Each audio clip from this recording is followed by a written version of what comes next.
Hey. And that was Wonder Woman. I see why it's getting such good reviews. Right? And much shorter than 2.5 hours. So we finally got a chance to see Captain Underpants.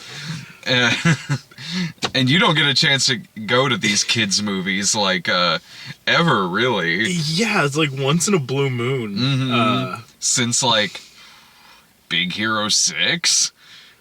Which, or you know what? something. Yeah, like, I'll keep going to the kids' movies that are really good. Uh-huh. That's fine with me. I'm okay with this. Oh, I liked, at the beginning of the movie when it was in the trailers, when you're like, I've seen the trailers for none of these movies. Oh, yes. This is all new to me. It's like Leap, never heard of it. Oh, there's a Ninjago movie. First I've heard of it. The Emoji Movie got that trailer. That one I've heard about, Yeah. but fuck it. Seeing a trailer for it is like, oh, so like Wreck-It Ralph, if it was written about phone emojis. Wreck-It Ralph with a little Lego movie in there, a little Inside Out too.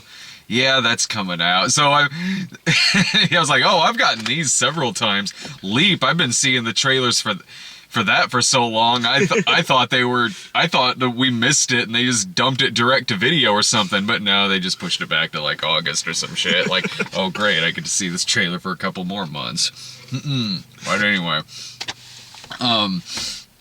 no, yeah, I didn't get a chance to see this last Thursday, mainly because, I mean, they did have a screening for it on Thursday night, but, Irving couldn't make it at like the last minute, and then I couldn't have seen both movies because Wonder Woman was like 2.5 hours long, so I wouldn't have been able to review that movie in between. I like that DC decided, like, we'll try to make at least one of these movies watchable, but it's still going to be 3 hours long. At least it goes by fast. Well, Wonder Woman I really like. Probably It because does you're go by not dwelling fast. on how terrible it is the Yeah. whole time, which Yeah. was the predominant thought that I had in my head the entire time I was watching Suicide Squad. And that was, under 2 hours? Or was it over 2? And that was their best one so far. Nah. We left this movie and I was like, man, these DC movies keep getting better and much brighter. So much more color in this movie, even more so than the last one. It was a 3D movie, and even in the nighttime scenes, I could tell what was happening. I didn't even realize this was in 3D until we got here. I guess I should have known because it was an animated movie. Like, oh, okay, I guess Captain Underpants is in 3D. I don't know much about... I don't know anything about the source material for this, honestly. I know that it's a thing from, like, seeing it at, like, Barnes & Noble, or, like... I think, like, my nephews have, like, a couple of the books, or did at some point. Like, I've seen this character around, but other than just, like, looking at the title of one of the books and be like, what the fuck is this? And that's pretty much, like, the extent of my knowledge. I didn't even know that. That was more than my knowledge. Like, the first I ever heard of this... Clearly I'm the expert on this one. I mean, Laura knows what it is because she's worked as a nanny before, but, like, so she knew. She was... Cause I only first found out about this when they had like a giant standee up before I even saw a trailer for it. It was just a thing of Underpants, and it said Captain Underpants the movie. I'm like, don't know what that is. And then it's like, oh no, they didn't change the working title of this movie. It's the fake title that they send to theaters sometimes. Like, they accidentally put up a standee for the secret. It turns out it's actually Star Wars we go see. Yeah, like, that's the sort of thing where, like, it's labeled as Captain Underpants, and then you get here and it is Wonder Woman. Yeah. Guess we're watching Wonder Woman again. Oh shit, Hancock too. So Laura knew what this was. So when we were at it, when she was at one of the movies with us, she mentioned, like, oh my god, they're making a Captain Underpants movie, and I go, yeah, what is that? This has escaped me, the Captain Underpants thing. So I know Dave and I were gonna try to see it last Friday, but he he couldn't, and he only knew of it from the title too. So it was like, hey man, you want to see Captain Underpants? And he was about ready to write back to me, fuck you, because it's going by the title. But it turns out it's actually a pretty funny movie. It is one of the more enjoyable movies I've seen so far this year. Funny. Like, it's actually really funny. And it has a ridiculously good cast. Yeah, Kevin Hart is one of the two main kids. Yeah, a pairing I wouldn't have guessed, like Kevin Hart and Thomas Middleditch. It's like, wouldn't have seen that as being like the award-winning, duo, but like they play off each other fantastically. Ed Helms is the principal, Nick Kroll is the villain, Jordan Peele is in there. Some of these I didn't even know who they were until the ending credits. Yeah, I didn't realize that the boring white kid was Jordan Peele. Same here. Which honestly makes this 2 in a row for great Jordan Peele movies this year. Yeah. I've enjoyed both movies that have to have, deal with him this year. The plot of it, I mean, it's simple enough, and it goes by. The movie it's 90 minutes. It goes by pretty fast. The plot is these two middle school kids, their best friend, they create comic books together, and the principal has it out for them, and they have this character they've created called Captain Underpants, who, by a turn of events, the principal gets hypnotized into thinking he's Captain Underpants, and then he escapes the school, so the kids have to track him down because he's doing things like punching mimes and throwing old ladies into trees when her cat's stuck up there. Let me help you. And he throws the old lady up into the tree. And I love sight gags like that. Same here. It's like, oh, clearly she wanted to be in the tree with the cat. Good thinking, guy. Yeah. They have to stop him from doing all these things, but it is really clever because the movie has a villain. It's like this inadvertent superhero origin story, kind of. So of course it has a super villain as well. That I enjoyed was just Nick Kroll doing his creepy European guy voice. Because I always loved the weird, like, creepy European guy that he did on Kroll's show, so I'm fine with seeing that guy as the villain of an entire movie. It was a great villain, too. He comes in to be this high school, or to be the middle school science teacher.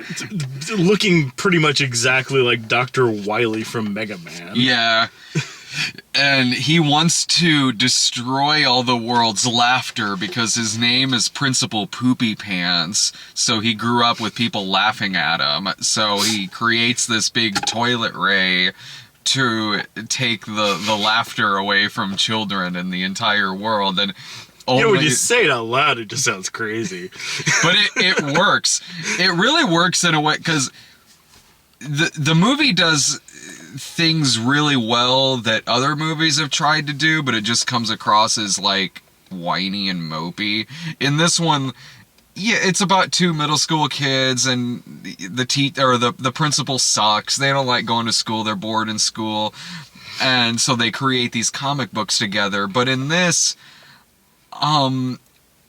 this doesn't feel like it's written by like middle school, the worst years of my life, or whatever that movie was called, which again was about some students and their beef with the principal.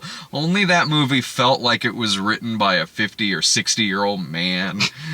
This, and who knows, maybe this one is too, but I guess if that's the case with this one, at least he listens to his grandkids.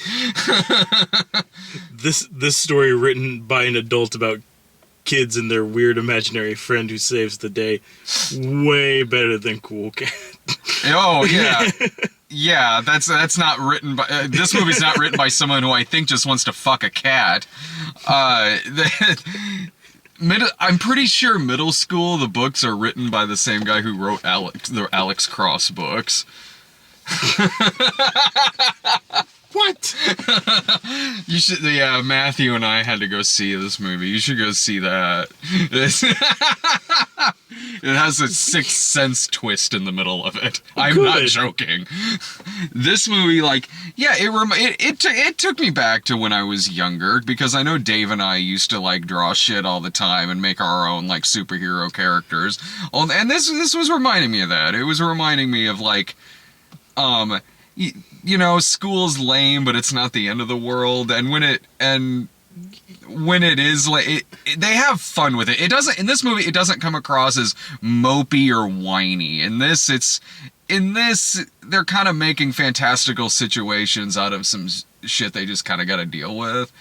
And yeah, and it's the sort of thing where, like, these two, like, you know, even for us in our mid-30s watching this, like, these two, like, are so, like, instantly relatable. Like, they don't feel like bizarre caricatures of how kids are, or how, like an adult would write, like, how kids act. Like, they're really, like, relatable characters. But at the same time, like I can see from, like, a kid's point of view, like, them still being relatable.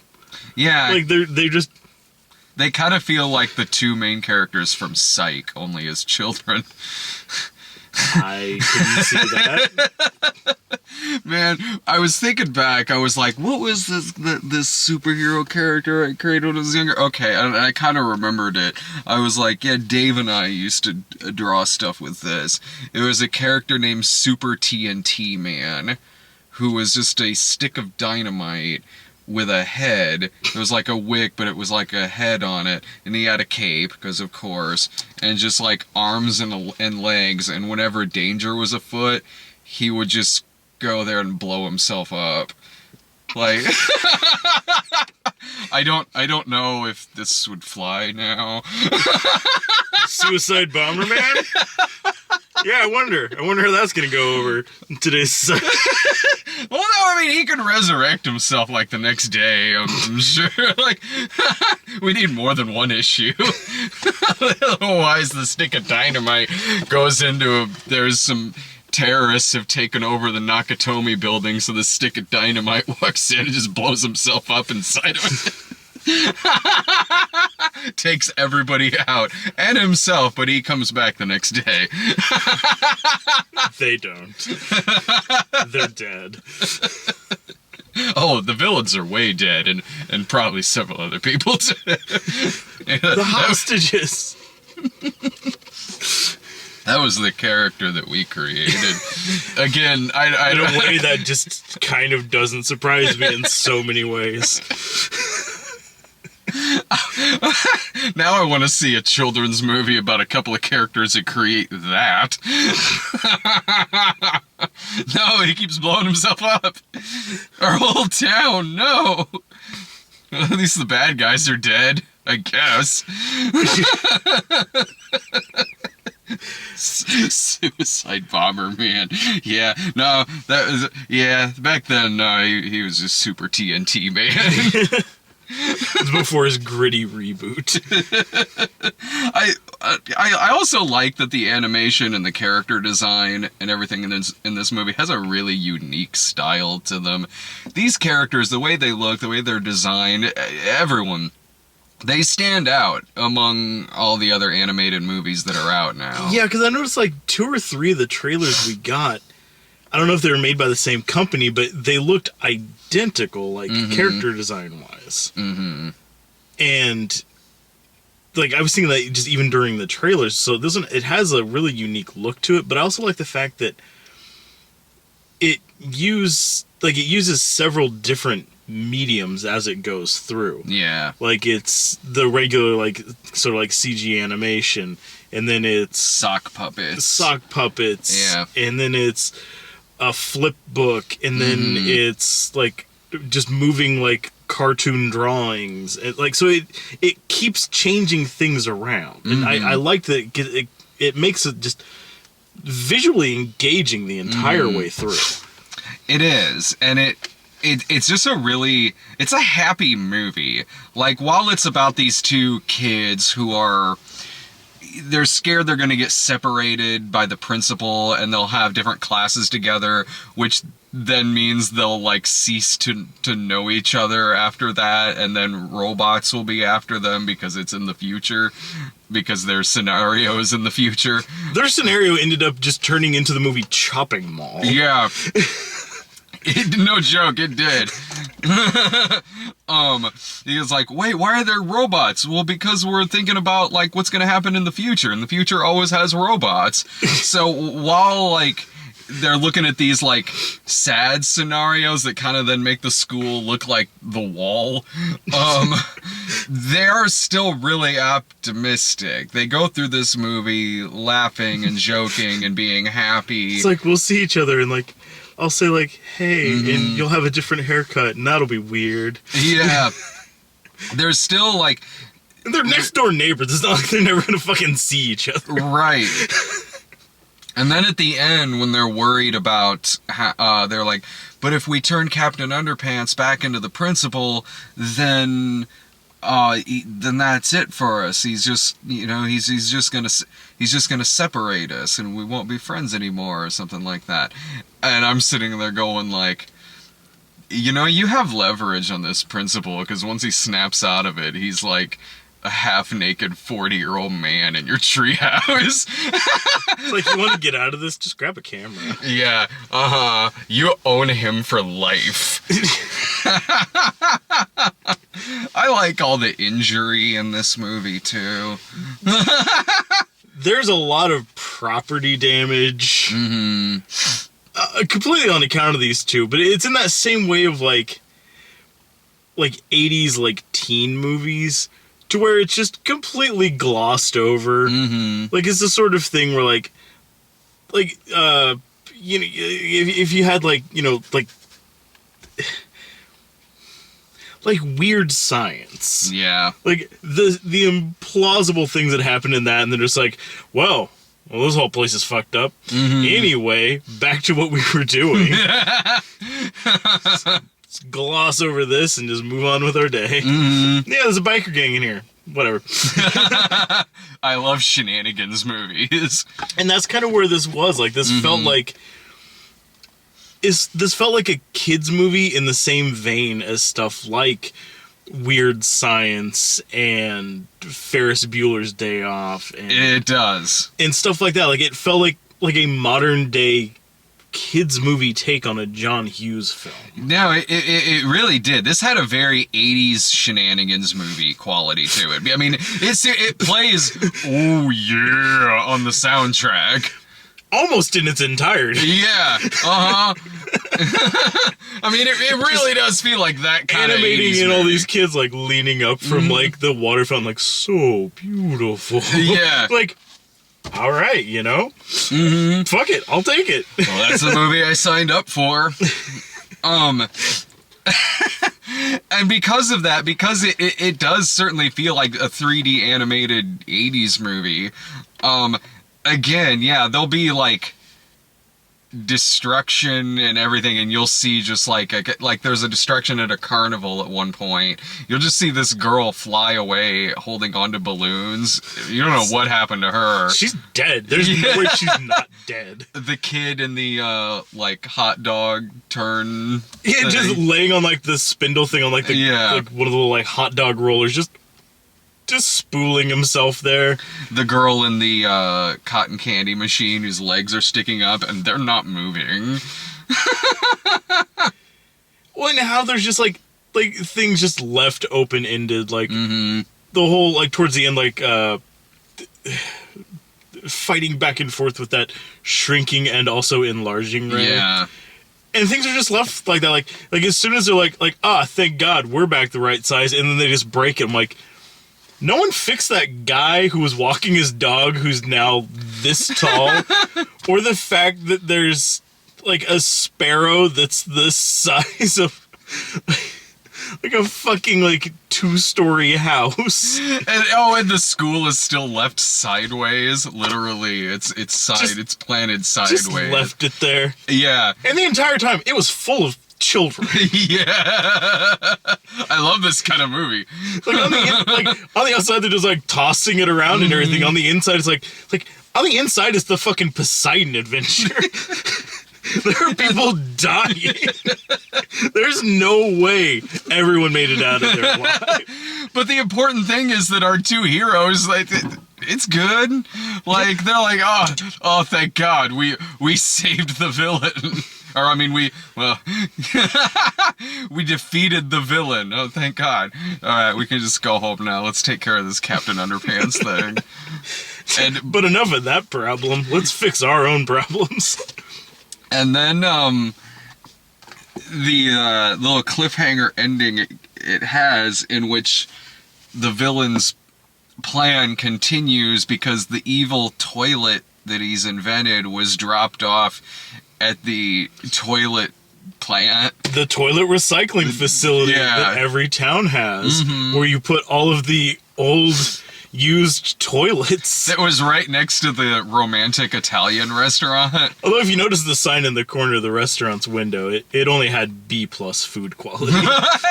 That's pretty good considering it's next to 1,000 toilets. I like that this movie had a cliffhanger at the end. Now, this is one that kids will really, really enjoy and identify with this movie, and it'll make them feel relatively happy and optimistic if, you know, stuff in school gives you a bit of a headache, you know? Yeah, I mean, it's got a good tone to it, and like it does some, like there are a few jokes in there where it gets super dark out of nowhere. Yeah. Like shrinks down the school. It's like, oh, now all the teachers are super teeny tiny, just like the salaries that society thinks they deserve. I'm like, whoa, ooh, that got real. Ooh, Captain Underpants, you got real. That was in there for the adults and for the kids to learn to. That's there for fucking Buford to be in his theater watching it with skin like. Yes. Yeah. Mm-hmm. Yep. Yes. That's it. He's like, thank you, someone understands. Now, the movie doesn't talk down to kids at all. It definitely speaks at that level, and it's not cynical. It's not just some stupid cynical product thrown out there or anything like that. It is a movie that's it's there to give you a good time. It's there to be bright and colorful, but it does it so much better than, say, something like Smurfs: The Lost Village, a movie that's also for little kids, but in the sense that movie is just full of a lot of screaming. Yeah, like that. Those like movies like that kind of strike me like this is what we feel like children would like, instead of just giving them something like a kid's gonna have fun with, but their parents are also gonna watch and be like, this is actually really funny. Yeah. that's what this movie is. Because I mean, it strikes that same sort of quality as stuff like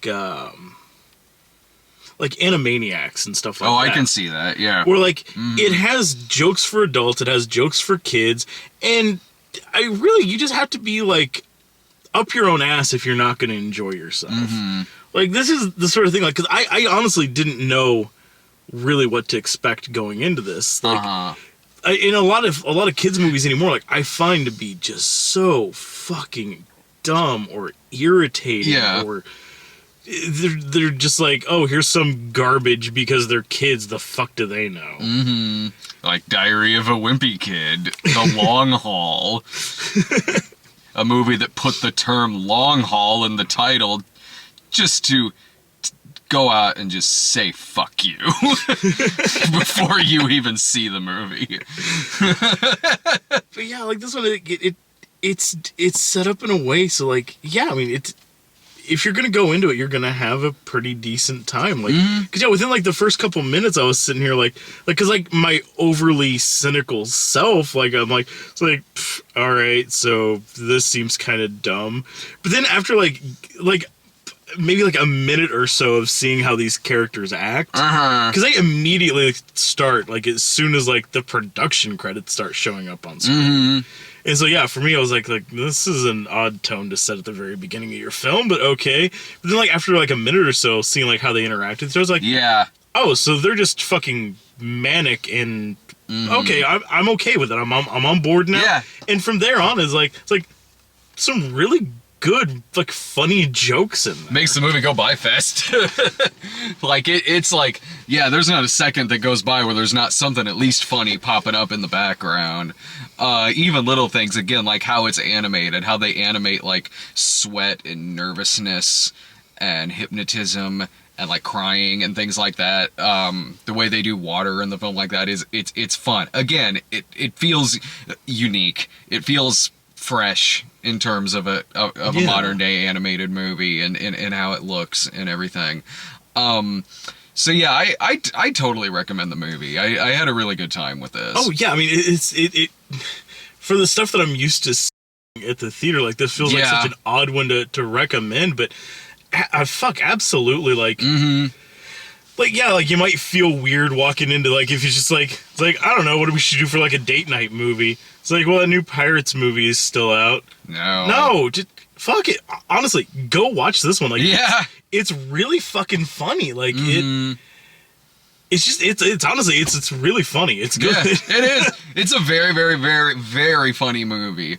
And no, you're right. Like, yeah, because if you don't know the if you don't know that it comes from a source material, let alone what it is, what it is or anything like that, like, yeah, you might be sitting there like, fuck, it's called Captain Underpants. Okay, like, I mean, hell, I mean, like I said when I first saw the poster for the movie, when I was like, I don't know what that is at all. Like, yeah, like, when you're an adult in your 30s, you might see that title, not know what it is, and be like, I don't know about this. But no, it's a very smart, clever movie. Yeah, I mean, it's the sort of thing, like, think of it this way, like, if you saw something like the Lego Movie and you're like, this is really funny, I like this style of humor, that's what this, like, is kind of in the same vein of. Yeah. Like, if you were cool with how that played through, then yeah, you'll have no fucking problem with this one. It's just, yeah, like, with the biggest thing that's going to be off-putting for people like our age to just go out, like, oh, let's just go watch this one, is the name of it. Like, a lot of people are just gonna be like, I don't want to be like that guy, the 30-year-old with beard and glasses sitting in, you know, like a room full of children. But fuck it, go. It's funny. But that's even it's a movie that's called the Captain Underpants, but it's like, I can't think of what else they would call it. Really, like, it is an appropriate name for this movie. But I mean, I think like on the poster marquees up front here, like, there is still, like, Diary of a Wimpy Kid. There's a couple other ones too that are still here where it's like you see all those together and just like, oh, that's clearly the same as that. Fuck, I would never, like, source, like, even, like, knowing that it's bad or not, like, I would never go to see a movie called Diary of a Wimpy Kid. Yeah. It's like, no, just not my thing. And left to my own devices, I probably never would have seen this movie. Yeah. But fuck, I'm glad that I did, because it's refreshingly good. Like, do more kids movies like that. Like, hell, every trailer before it seemed like something I would not want to see ever. Because it'll most likely be me and Allison at them. Like Leap, Cars 3, Ferdinand the Bull. You missed that trailer where at the end... I feel so sad about that. No, you'd have liked it at the end when the tagline was, "It's unbelievable." That's the best you could do? I'm sure that's the only reason they made that movie. Oh my god. Oh, that didn't come out till like fall or winter, I think. There's several more months of seeing that trailer, for me at least, not for you. They might not show that trailer in front of the stuff we go see. But no, it'll be back to normal on Thursday, because we'll be seeing It Comes at Night. And at night. And in Underpants. Clearly. Any other final thoughts about it? No, just suck it up and go watch it. Like I said, it doesn't sound like something you'd enjoy. You'll fucking laugh. Yeah. It'll be okay. Everyone else will be laughing too. Mm-hmm. It'll be okay. Just You'll go be watch fine. It's good. It's all good. You'll be fine. No, it's a very, very, very funny movie. I'm just saying that like they're gonna go watch it and then just like die. It's like it's their last wish. You'll love it. You'll be fine. You'll be fine. You'll be fine. I'll always remember you. It's like one of those things like fall off a fucking building. It's like, am I gonna? How does it look? It's like, you're gonna be okay. Like fucking legs broken to shit. Choke on him. You look real good. You look good. But no, go fucking watch. This man's death has ruined my weekend. Go watch it. It's fun. Say it.